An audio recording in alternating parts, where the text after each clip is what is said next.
you very much to everyone. And while assigning me this topic, he asked that I prepare a couple of questions for the panel, which I've done. But the great diversity that we've heard thus far in terms of a variety of different aspects of how successful ventures, both purely private ventures, social ventures, ventures that have a quasi-governmental role, all roll in not only to the sort of the formal entrepreneurial finance kind of exit strategy, but more broadly speaking into a public policy perspective in a very nascent sort of sense with exit strategy. How can exit strategy be crafted to engage a public policy discussion as to how can the kingdom best grow and utilize its entrepreneurial talent.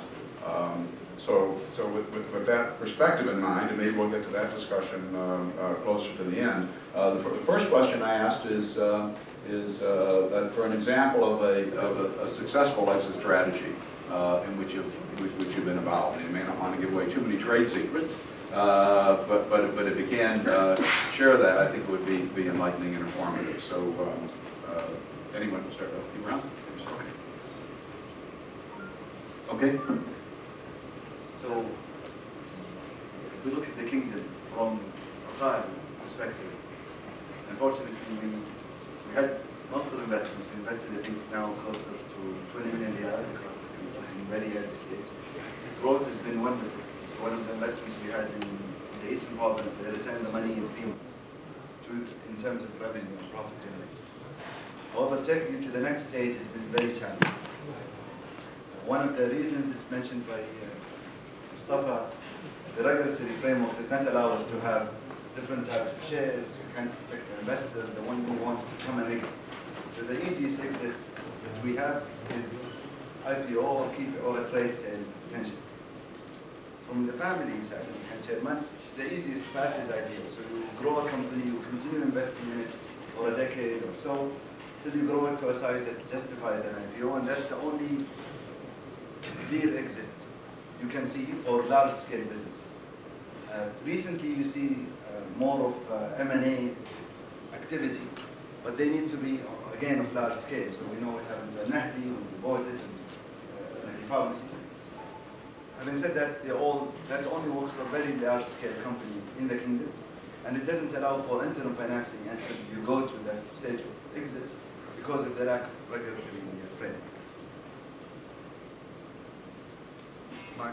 In terms of the IPO strategy, this may be a very naive question from an American, but my understanding is, I was reading after a while, gave me this assignment about the Saudi stock market, and that next year the market will become open to foreign investment in the market. Is that true?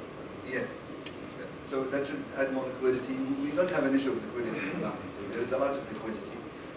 More of them. The issue, there's sometimes uncertainty about regulation, so we're not sure how regulation will be, and that adds additional costs. So, for example, the discussion that we all have is the fees on land. Land is seen as an alternative investment to stock. So when you have this uncertainty on, it's not to say which one is right. I have my own, which I think 90% of Saudis agree with it, but that's aside. Just having that uncertainty on regulation adds additional risk and makes it very difficult to take additional technical risk or growth risk or exit risk. For the IPO now, the restrictions by CMA is very, I think, stringent but very good for the market. So they make sure the company is ready. They were much lax before, which caused a lot of issues in the stock market, but now it's much.